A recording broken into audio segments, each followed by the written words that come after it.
이 자리에 오신 모든 발걸음에 하나님께서 복 주시기를 바랍니다. 오늘은 비가 내리려면이라는 제목으로 말씀을 드리겠습니다. 왜 저 특창을 받는지 아시겠죠?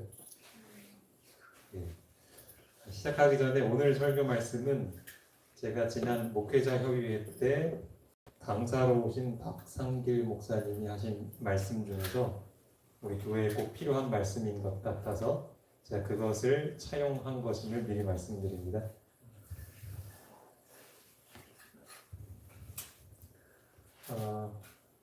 그리스도인의 정체성은 무엇인가? 나무입니다. 나무는 결국은 씨를 내기 위해서 살아요. 그래서 열매도 맺고 그 씨가 땅에 다시 심어지면 똑같은 생명이 자라납니다. 그렇게 해서 생명은 이어지고 이어집니다. 그리스도인도 마찬가지죠. 하나님의 생명이 우리 마음속에 이제 심어지면 나무가 되는 거예요. 그럼 우리는 열매를 맺고 씨를 퍼뜨려야 합니다. 그래서 다른 사람들의 마음밭에도 그 씨를 뿌려야 하고요. 그 사람들도 하나님의 생명이 뭔지를 경험할 수 있게 해줘야 해요. 그렇게 하면 형통한 삶이에요. 잘 사는 삶이고. 우리는 그리스도인이라면 나무가 되어야 합니다. 근데 나무가 되려면 다시 말해 씨를 가진 열매를 맺는 나무가 되려면 진짜 나무에게도 비가 필요하듯이 우리 사람 나무에게도 비가 필요하죠. 비가 많이 필요합니다. 절대적으로 필요합니다. 오늘은 그 비 얘기를 좀 할까 합니다. 함께 읽어보실까요? 일러앗에 우고하는 자 중에 시작. 일러앗에 우고하는 자 중에 기렙 사람 엘리야가 아합에게 말하되 내가 섬기는 이스라엘의 하나님 여호와께서 살아계심을 두고 맹세하노니 내 말이 없으면 10년 동안 그도 이슬도 있지 아니하리라 하니라. 예. 하나님의 말씀을 받은 엘리야가 당시 왕이었던 아합에게 가서 얘기합니다. 비가 내리지 않겠다고요. 그리고 진짜 비가 안 내렸습니다. 그 말 때문에. 근데 2부에 보면 18장 1절에 보면 많은 날이 지나고 제 3년에 여호와의 말씀이 엘리야에게 임하여 이르시되 너는 가서 아합에게 보이라. 내가 뭐를 내린다고요? 비를 지면에 내리리라 이렇게 말씀을 합니다. 엘리야가 이야기를 합니다. 그리고 그 말대로 이제 18장 후반부에 가면 큰 비가 내립니다. 오늘은 이 사이에 벌어진 일들에 대해서 좀 생각을 해볼까 합니다. 다시 말씀드리면 비가 내리지 않는 상황에서 어떻게 해야 비가 내리게 되는지를 생각해 볼 것입니다. 오늘은 그 얘기를 할 것입니다.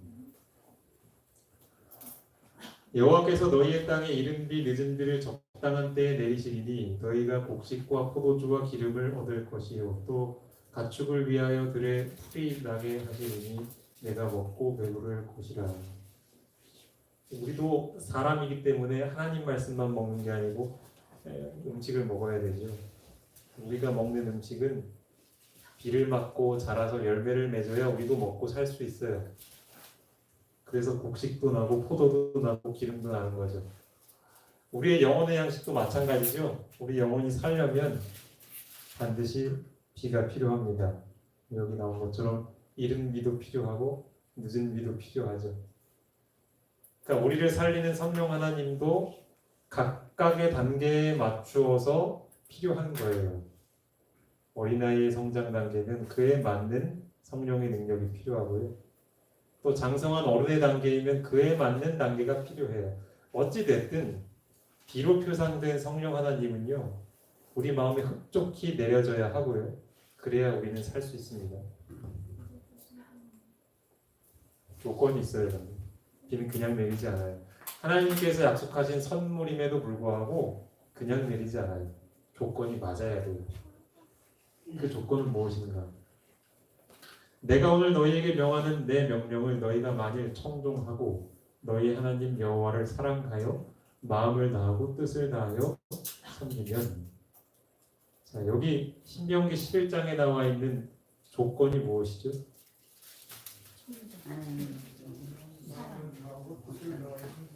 그렇죠. 그러니까 하나님 여호와를 사랑하는 것, 마음을 다하고 뜻을 다하여 섬기는 것. 이게 결국 뭐냐면 앞에 나와 있는 말씀을 순종하는 것. 그 옆에 아주 간단히 한 문장으로 요약이 돼 있어요. 이거 같이 한번 읽어보실게요. 시작. 풍족한 비에 대한 약속은 순종을 조건으로 줘줬다. 엘리야 때에도 비가 내리기 위해서는 백성들이 순종해야만 했습니다. 마찬가지로 우리의 영혼을 살리는 성령의 비가 내리려고 하면 반드시 우리 편에서 일어나야 할 조건은 바로 순종입니다. 100% 순종.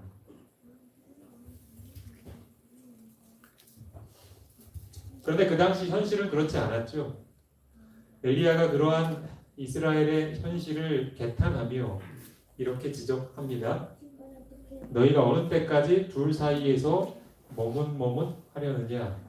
여호와가 만일 하나님이면 그를 따르고 바알이 만일 하나님이면 그를 따를지니라 하니. 당시 이스라엘 백성, 이스라엘 교회의 신앙 상태를 한마디로 표현하면 머뭇이죠. 둘 사이에서, 누구와 누구 사이에서? 하나님과 바알 사이에서. 사실 이 모습은요, 이 시대에만 그런 게 아니었습니다. 성경을 읽어보면 시대마다 그랬고요, 지금도 마찬가지입니다. 하나님과 세상 사이에서 머뭇하고 있는 신자들.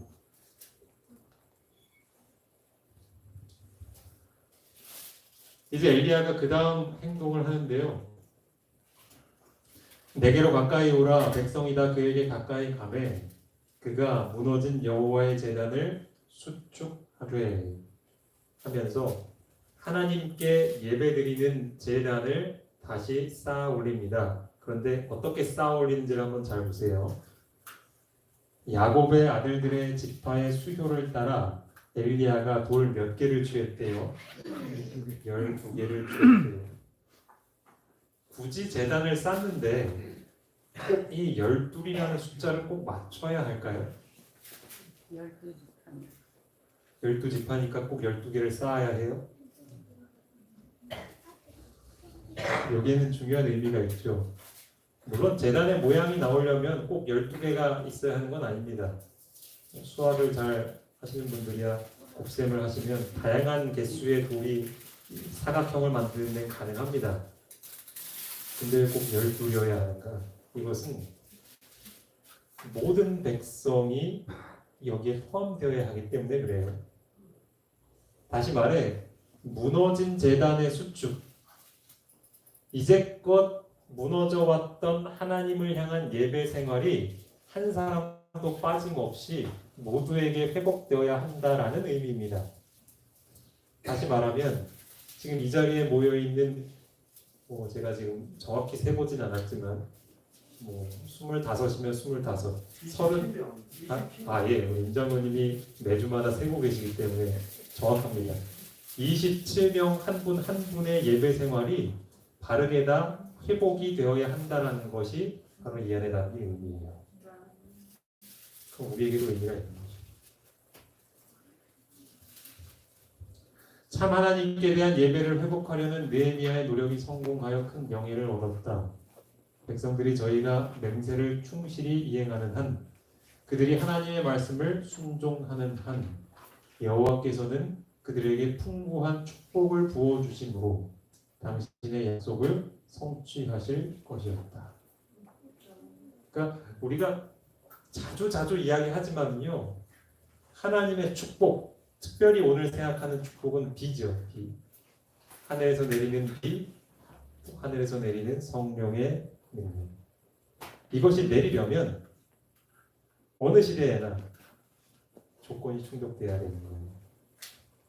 느헤미야 때도 그랬고 엘리야 때도 그렇고 지금도 마찬가지입니다.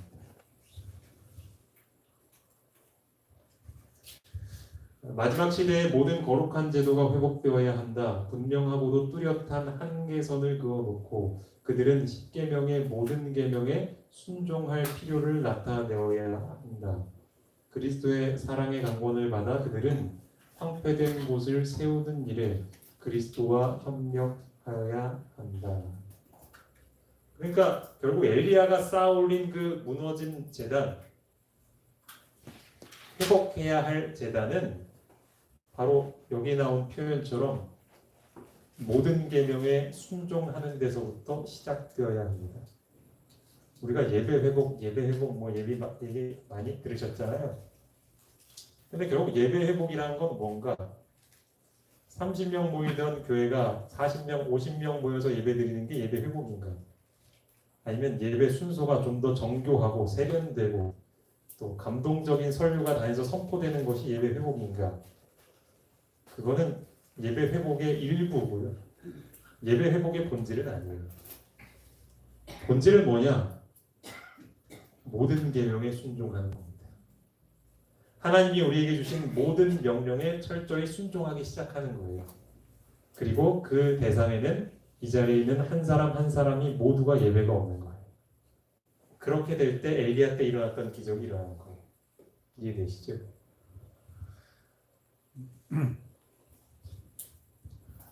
이제 엘리야가 그렇게 제사를 드리고 난 이후에 하나님의 응답의 표시로 불이 내려왔죠. 하나님이 엘리야의 편임이 분명해졌을 때 엘리야가 담대하게 외칩니다. 바알의 선지자를 잡되 그들 중 하나도 도망하지 못하게 하라 하는 곧 잡은지라. 지난번 사경회 때 오신 목사님도 이 말씀 하셨었죠. 왜 굳이 하만과 그 가족들만 죽이지 않고 더 치밀하게 대적들을 죽여야만 했을까? 이 역시도 마찬가지입니다. 이것은 철저한 회개를 의미해요. 다시 말해 하나님을 섬기게 하는 데에 방해가 되는 요소들을 모두 제거해야 한다는 거예요. 그것이 여기서는 사람이었고요. 지금 우리의 신앙 가운데서는 다른 것이었죠. 철저한 회개를 통해서 그대가 독한 뿌리를 멸절시킬 때 그대는 하나님의 빛 안에서 빛을 보게 될 것이다. 나무가 자라서 열매를 맺고 씨를 풍성하게 맺히려면 성장에 방해가 되는 요소들은 하나도 남김없이 제거가 되어야 합니다. 혹 뿌려진 독풀 씨앗이 거기에 심긴다면 그것은 철저하게 제거가 되어야 해요. 제가 가끔씩 저희 아내를 통해서 저희 아내의 외조모님 이야기를 듣습니다. 아직도 살아 계신데요. 올해 연세가 90대 넘으신 것 같아요. 거의 그 정도 되신 것 같은데 굉장히 꼼꼼한 분이시래요. 저도 직접 뵌 거는 한 번 뵌 것 같아요. 근데 예전부터 일을 얼마나 꼼꼼하게 하시는지요. 이 마당에 잡초를 제거할 때도 보통 이렇게 그냥 뭐 이렇게 호미질로 하거나 화으로 퍼내거나 그냥 그렇게 하잖아요. 양이 워낙에 많으니까. 이분은요, 그 캐낸 잡초의 풀의 씨앗이 혹시라도 떨어질까 해서 이것을 손으로 하나 이렇게 뽑으시는데 당해낼 사람이 아무도 없었다는 거예요. 좀 마당이 정말 비교할 수 없이 깨끗해진다는 거예요. 우리가 해야 할 일이에요. 그렇죠? 마치 엘리야가 바알의 모든 선지자들을 하나도 남김없이 처단하도록 명령했듯이 우리가 하나님의 모든 계명에 순종해야 하는데 그 일에 방해되는 모든 요소들은 제거가 되어야 하는 거예요. 그렇지 않으면 언제든지 그것은 독초처럼 우리의 순종을 방해하게 되고 결국 그것이 무성하게 자라나서 우리가 사람들에게 뿌려야 할 그 영생의 씨를 맺는데 방해가 된다는 겁니다.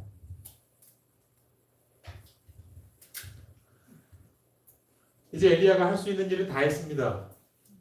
하나님 약속대로라면 이제 모든 것에 순종했으니 그 약속이 이루어져야 해요. 그런데 바로 비가 오지 않았어요. 엘리야가 한 게 있었습니다. 그게 뭐였을까요? 여기 힌트가 있어요. 기도했어요. 엘리야가 갈멜산 꼭대기로 올라가서 땅에 꿇어 엎드려 그의 얼굴을 무릎 사이에 넣고, 엘리야는 하나님의 모든 명령에 순종했지만 그는 여전히 하나님 앞에 무릎을 꿇고 간절히 기도했습니다. 하나님의 약속을 이루어 달라고요. 우리 옆에 있는 스가랴 말씀을 좀 함께 읽어보시겠습니다. 봄비가 시작. 봄비가 올 때 여호와 곧 구름을 일게 하시는 여호와께 비를 구하라.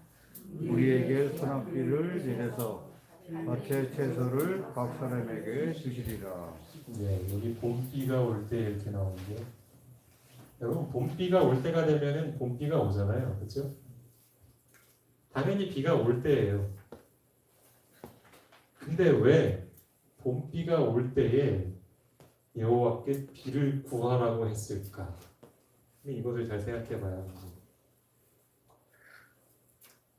당연히 비가 올 건데 뭐하러 기도를 해요? 힘들게, 번거롭고 귀찮게. 하나님은 우리가 기도하기를 원하셔요. 물론 그 기도하기 전에 순종하기를 먼저 원하시지만 하나님의 모든 계명에 순종하는 개혁 사업을 다 이루어온 사람에게도 기도하기를 바라십니다. 이 비가 정말로 간절한 소망이 될 수 있게, 이 비가 없으면 안 된다는 것을 느끼게 하셔요. 비는 오직 하나님만이 주실 수 있음을 다시 한번 경험할 수 있게 하나님 우리의 기도를 명령하셔요. 그래서 우리도 마찬가지예요.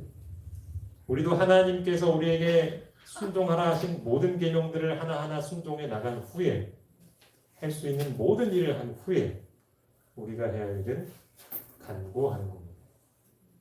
성령을 구해야 해요. 지상의 모든 교회가 한자리에 모일 수 있다면 그들이 연합해서 외쳐야 할 목표는 성령을 위해서이다.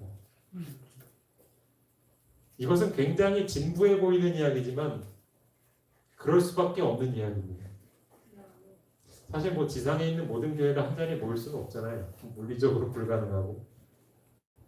그런데 만약에 그럴 수 있다면, 그러니까 우리의 공통적인 관심사, 우리의 가장 큰 열렬한 관심사는 성령을 구하는 일이 되어야 한다는 거예요. 왜냐하면 성령이 오시지 않으면 아무것도 안 돼요. 아무것도. 그야말로 아무것도. 우리가 그렇게 한다면 우리의 만족이신 그리스도께서 항상 임재하시며 우리는 부족한 모든 것을 공급받게 될 것이다. 여러분, 우리 교회가 부족한 게 많은가요? 우리 교회 부족한 게 뭐가 있을까요? 인원이 부족하죠? 인원이 부족해요. 또 부족한 게 있을까요? 건강도 좀 부족한가요? 체력도 좀 많이 있으면 좋겠고, 좀 재능도 많이 있으면 좋겠죠? 네, 젊은이도 좀 많으면 좋겠고요. 그리고 저 말고도 찬양을 잘하시는 분들이 많아서 찬양 지도를 하시면 좋겠죠. 그리고 영감적인 말씀을 선포하는 설교자들이 저도 그렇진 않지만 저 외에도 많은 분들이 있으면 좋겠죠. 그리고 다양한 재능들을 가진 분들이 현장에 나가서 사람들을 예수님께로 인도하는 데 그걸 활용하면 좋겠죠. 부족한 게 많아요. 정말 많습니다. 문제는 이게 별로 부족하지 않다고 생각하는 게 문제죠. 그래도 부족하다고 느끼는 분들은 다행이에요. 근데 별로 부족한 게 뭐가 있나? 라고 생각이 되시는 분들은 그건 또 다른 문제입니다. 부족해요. 근데 그 부족을 채워줄 수 있는 방법이 뭐냐면요, 바로 성령인 거거든요. 정말 여러분 이것이 사실로 믿어지셔야만 해요. 그래야 우리가 다른 걸 구하지 않아요. 재능을 구하기 이전에, 우리 교회 사람을 보내달라고 구하기 이전에, 우리 교회에 일꾼을 보내달라고 하기 이전에 우리가 먼저 구해야 될 것은 성령이에요. 왜냐하면 그런 다른 모든 것들이 지금 없을지라도 마치 우리 교회의 모든 신자들이 더 이상 열매를 맺지 못할 것 같은 고목 같아 보일지라도 그것을 열매 맺게 할 수 있는 존재가 누구냐면 성령이거든요. 그러니까 하나면 되는 거예요. 이 사실이 믿어져야가 우리가 구할 거 아니에요. 그렇게 생각이 안 되는데 우리가 구하겠어요? 다른 거 구하지? 그렇죠? 그러니까 그들이 연합해서 외쳐야 할 목표는 성령을 위해서이죠. 목사님, 네, 삼위 하나님인데 네, 하나님, 예수님, 네. 성령은 님자를 안 붙여요? 이제 성령님을 구해야겠지. 님자를 네, 아니 대개가 안 붙인다는 네, 거예요. 성령 하니까 우리가 부리는 사람처럼 느껴져요. 네. 우리 장로님 말씀 다 이해하셨죠? 앞으로 성령 하나님께 꼭 님자를 붙여서 우리의 마음의 예욕을 다 하면 좋을 것 같아요. 좋은 제안이십니다. 우리가 이제 강구하기 쉬운데. 알겠습니다. 저도 주의하겠습니다. 엘리야가 기도했습니다. 비를 구했습니다. 그리고 큰 비가 내렸습니다.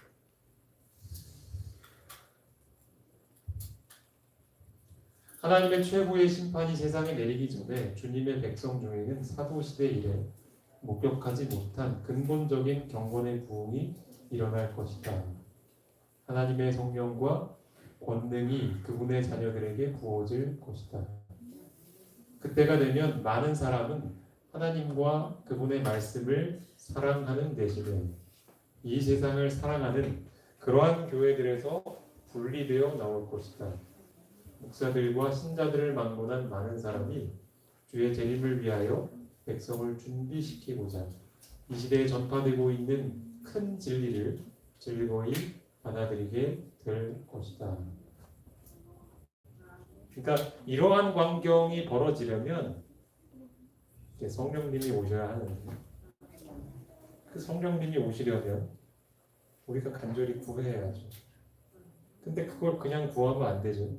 그 전에 해야 할 일을 해야 구하는 게 효험이 있는 거죠. 그게 바로 뭐예요? 아까 말씀드린 것처럼 완전한 순종. 하나님이 우리에게 명하신 명령들을 하나하나 다 순종해 나가는 것. 그것이 있어야만 이렇게 우리가 고대하는 이 기적들이 일어날 수 있는 거죠.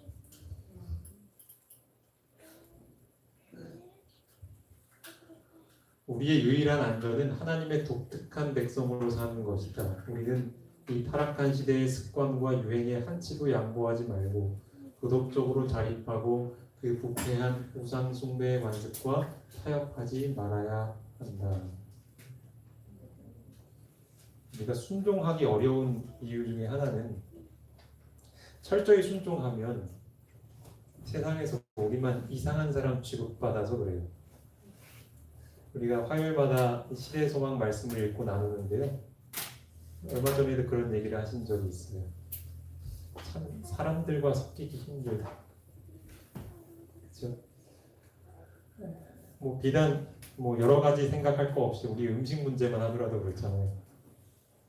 하나님께서 고별하신 정결한 음식을만을 먹고 살려면 사람들과 어울리는 일이 참 번거롭고 신경 쓰이고 어렵고 그래서 그것 때문이라도 내 신앙을 감추고 싶은 유혹이 스물스물 올라올 때도 있잖아요. 때로 안식일을 지키는 일, 그것 때문에 직장의 이야기를 해야 하고 또 때로는 젊은 친구들이라면 친구들이 놀러 가자 하는데 주말이면 다 놀러 가는 건 너무 당연한데 안식일을 지키기 위해서 그 요청을 거절하고 그런 한 가지 것들이 참 세상에서 독특한 사람 취급을 받는 거잖아요. 근데 그 독특한 사람이 사람들이 하는 그런 독특함이 아니고 이렇게 나오는 독특함이잖아요. 보통. 그러니 그런 눈총이 느껴질 때마다 우리는 마음에 괴롭죠. 순종하기를 주저하게 하잖아요. 독특한 사람으로 서는 일을 머뭇머뭇하게 하잖아요. 그런데 하나님께서 선지자를 통해서 우리에게 권면하시기로는 우리의 유일한 안전이 여기에 있다는 거예요. 이게 하나하나 타협해 나가기 시작하면 하나하나 사정을 봐주기 시작하면 끝도 없는 거예요. 끝도. 결국은 그래서 우리가 어렵게 쌓아올린 우리의 신앙의 성장이 어느 순간에 무너져 내려버리는 거예요.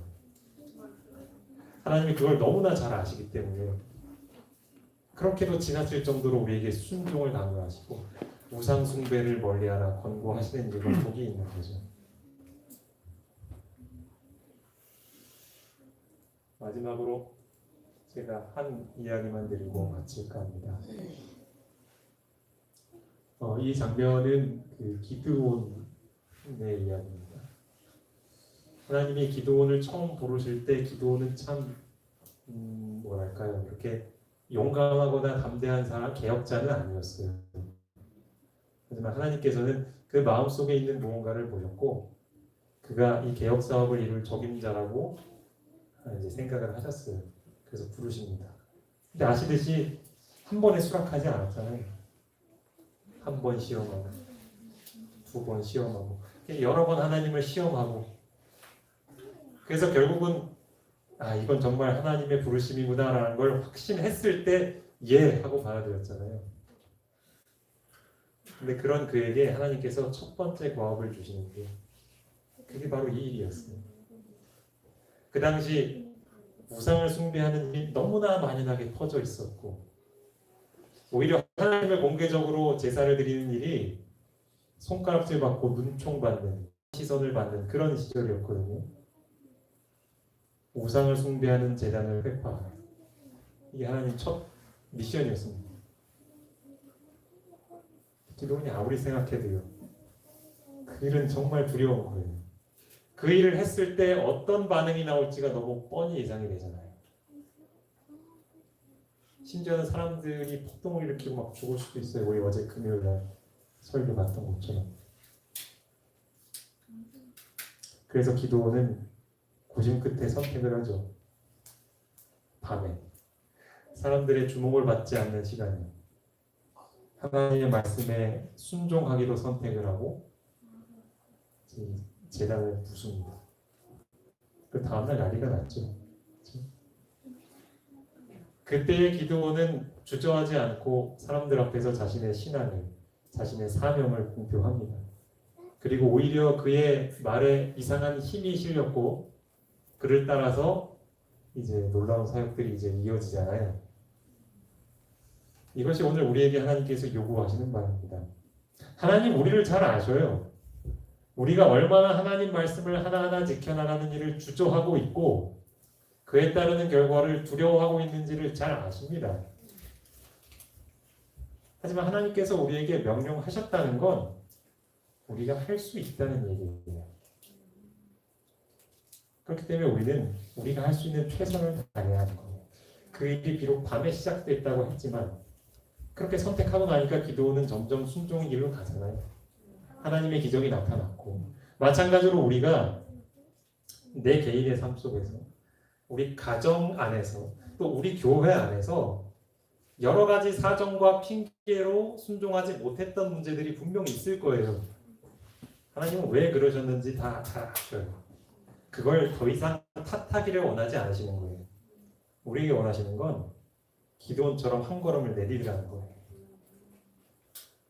우리가 그렇게 하기로 선택할 때에 하나님은 엘리야 때에 내렸던 그 비를 내려주실 것이고 우리는 그 성령의 능력을 목격하는 영광스러운 증인이 될 것입니다.